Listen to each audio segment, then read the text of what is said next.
Mum was tenaciously loyal. Dad was tenaciously loyal. He was loyal to Mum, and Mum was loyal to me.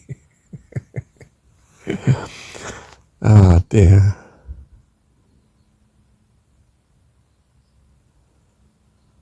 But everything in this world is transitory. And no matter how loyal you are, things are taken away that you come to realize that the only eternal is in God.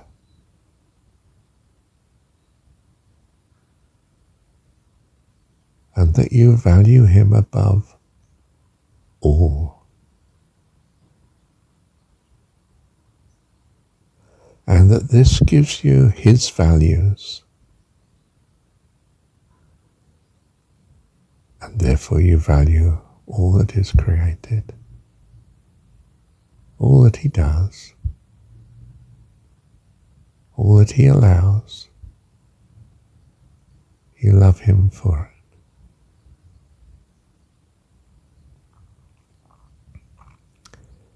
And the second commandment is like unto the first, in that you love your neighbour as yourself.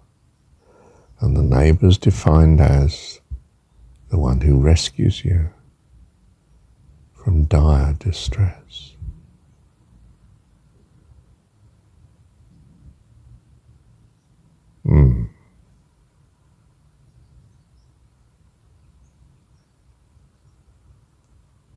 But you love your neighbour as yourself, and in loving God with all your heart and soul, mind and strength following,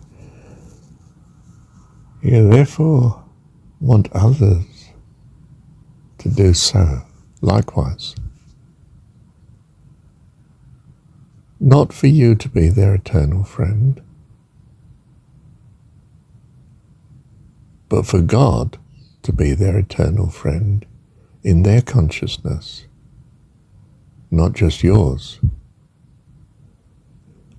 You know, it's a bit like John the Baptist. I must decrease that he may increase.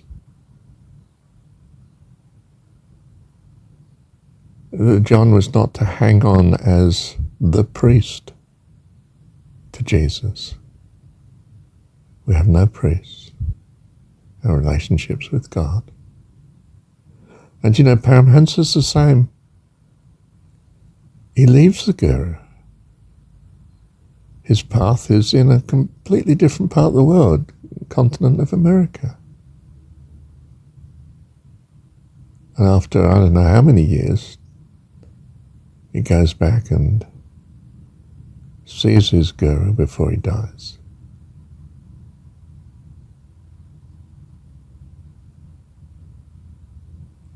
I mean, everything of this world is transitory, including the relationships. They come and they go.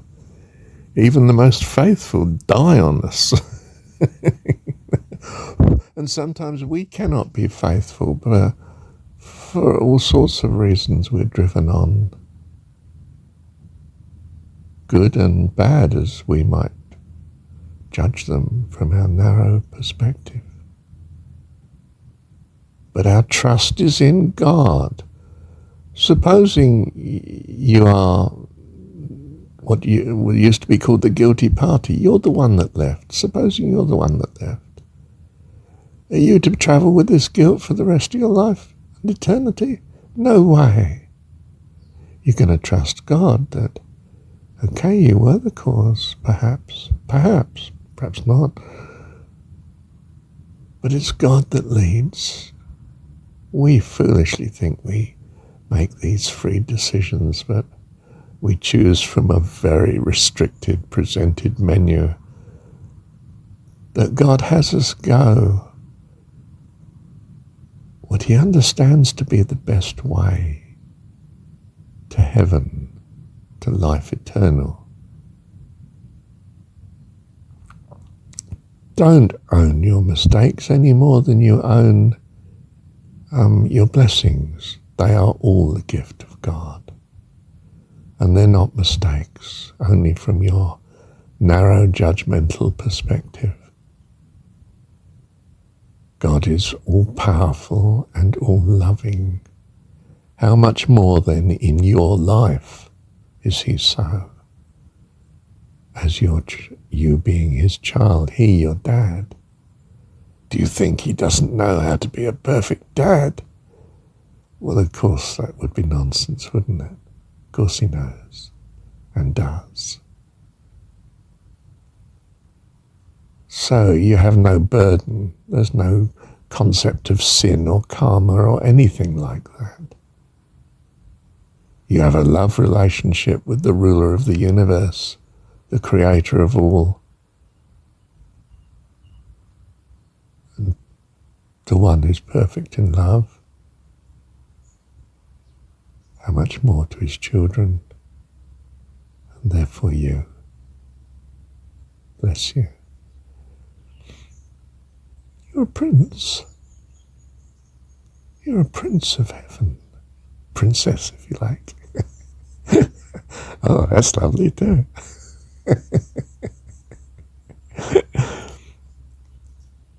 Children are adorable, you see. I mean, it sounds a bit slushy, but you're adorable to God. Not this miserable sinner.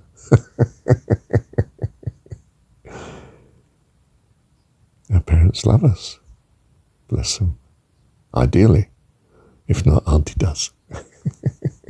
Or the neighbour. Or the teacher. Or the Sunday school teacher. Whatever it is. Or sister, brother. Gosh, how many brothers and sisters have come to another's rescue where the parents weren't so good. Wonderful, isn't it? But don't blame yourself for being unfaithful and the people you've left. Be as kind as you can be, but be reasonable. And be self-interested. You're meant to be. You're meant to preserve your life, not take on burdens you can't cope with. I don't ask that of you. I've given you self-interest for a very good blessing. Exercise it. In kindness, but exercise it. I prioritize you in survival, not in your ability to cope with what's beyond your ability. I don't put those burdens on my children. And when they make mistakes, my goodness, I understand. Well, in my case, I don't know about God, but because we've made the mistakes ourselves. Has he ever made mistakes? Oh, I'm not sure. Not going down that avenue.